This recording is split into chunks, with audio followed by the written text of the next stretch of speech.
Hey, Kirby. I wanted to say that. You jerk. Anyway, as the little pink guy had said, this is Koro Koro Kirby, also known as Kirby's Tilt and Tumble in North America, and this game might have the award for the single most awkward game I've ever had to try and capture footage for. Like, even beating Bok Tai out. And while I didn't need, 12 mirrors and a UV flashlight to record this game, it was still pretty awkward, and we'll get to that in a bit. Now, the story to this game is, as far as I can tell, Kirby was taking a nap, noticed King DDD walking by, and just thought, hey, that guy's up to no good, let's go wreck his day. So basically, Kirby is assuming the worst out of someone just because he walks by. I mean, come on, Kirby. You can't just judge people without knowing their intentions. Maybe he was going to go feed a bunch of orphans.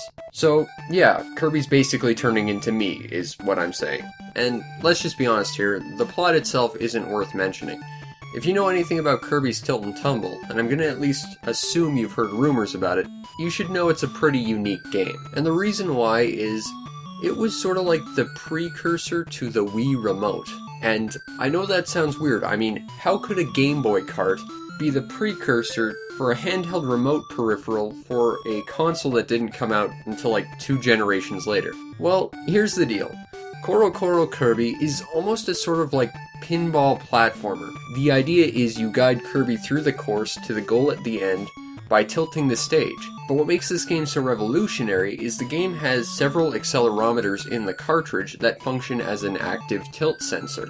And that's what makes this game interesting. Now, to control Kirby, you would have to tilt the direction of the cart you'd want him to roll in, because this game is one of those many games Nintendo decided to make him the giant scientific lab-rat whipping boy of all video game characters, because now he's a ball that has to roll around the course in whatever way the cartridge indicates it's being tilted in, at least in theory. Now, the idea of controlling Kirby through the tilt sensing function of the cartridge itself is pretty interesting. Unfortunately, it's not terribly well executed. First and foremost, you don't control the game solely by tilt. There are various obstacles and gimmicks in each level that you have to use the A button to jump in and around, despite the fact that there's already a dedicated jump function by shaking the cartridge, which seems kind of redundant as it requires you to still use the buttons to control Kirby. And yes, on that note, it also means that I had to dual wield a GameCube in my left hand, a GameCube controller in my right hand just to use one button, as well as monitor my recording equipment with my feet. So in short, you're welcome. But aside from the fact that it's awkward and you still need to use one of the buttons to control Kirby, the tilt sensing function of the cartridge itself doesn't quite work properly. Maybe it's just my cartridge, which is entirely possible, but the tilt sensor sensitivity doesn't seem to be all that up to snuff. Oftentimes, and no, not just when I'm dual wielding a GameCube, I would find myself shooting past my desired location and trying to tilt in the opposite direction to compensate, only to continue rolling in that direction and off a cliff, and then have to restart at the nearest checkpoint or the beginning of the level, which is frustrating. So yeah, the tilt sensor really isn't all that sensitive to actual tilt. But there's further problems with it as well, such as the fact that, again, it could just be my cartridge, but it seems like the tilt sensing function needs to be recalibrated often in the middle of gameplay, and there doesn't seem to be a function to actually do this.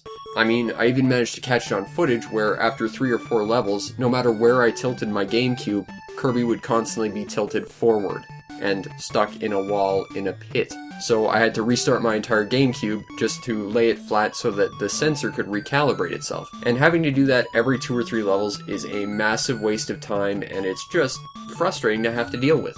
In short, while the controls themselves are pretty innovative, especially for its time, it feels like they could have gone through 2 or 3 more iterations of the technology before they got it to where they needed it to be playable in this game.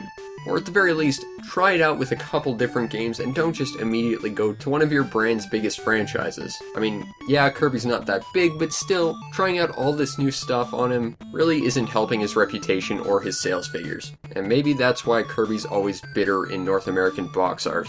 Anyway, outside of the novelty of the controls themselves, the gameplay is fairly standard. You tilt the environment, you jump around, which can be useful for turning items into other items and transforming enemies into power-ups. And as you progress through all these worlds, new and different puzzle elements and gimmicks get involved in later levels. But that saying, it's still reliant on the controls, which makes this game a lot more difficult than it should be, which is why I've probably dropped off a cliff 8 times in this video so far, and I'm probably going to switch to minigame footage any minute now. But this game does have a decent number of levels. It has 8 worlds, and each one has, I believe, 4 stages plus a boss, thus giving you quite a fair amount of content, especially for a game that's basically just a tech demo for a technological novelty. The overall presentation of Koro Koro Kirby is alright. However, I'm not going to give it super high marks or anything. While it looks good and the characters look good, it reuses a lot of assets. I counted like 5 environments in the game. And likewise, while the soundtrack is pretty good, including the fact that I now have to refute what I said during my Kirby's Dream Land review, because this game actually uses a song from that game, good old Bubbly Clouds. While the soundtrack is good, there is like maybe 6 songs in the entire game. Yeah, that does sort of make it get old rather quickly. What is interesting of note in terms of audio presentation is the fact that, as far as I can tell, this is the first handheld Kirby game to ever use voice clips. Including, of course, when he says hi, which you expect, because it's kind of his trademark thing. He says the title of the game, although I don't think he does that in the North American version. And if you time over, he actually gets really, really grumpy, which I thought was kind of adorable. But overall, the presentation is just sort of there. Now, do I recommend Koro Koro Kirby? Well, I would for the sake of study, archival, and if you're a collector of just weird gaming things. Because it is innovative for its time, it's interesting, and it's absolutely noteworthy for being, as far as I can tell, the first game to ever feature a tilt function, which is kind of interesting. So yeah, I mean, if you've got a collection of weird gaming things, or you're a gaming archivist or something, absolutely pick this up, because this game is interesting from a technical standpoint. Now, if you want this because you want a fun, interesting gaming adventure, I'm not as likely to recommend this game, because while it is interesting, it's not as enjoyable. I find the controls to be really clumsy, and honestly, it gets very samey very quickly. Also, if you want to play this game, because it's designed to be put in a Game Boy Color, it's a little bit finicky how the tilt sensor functions.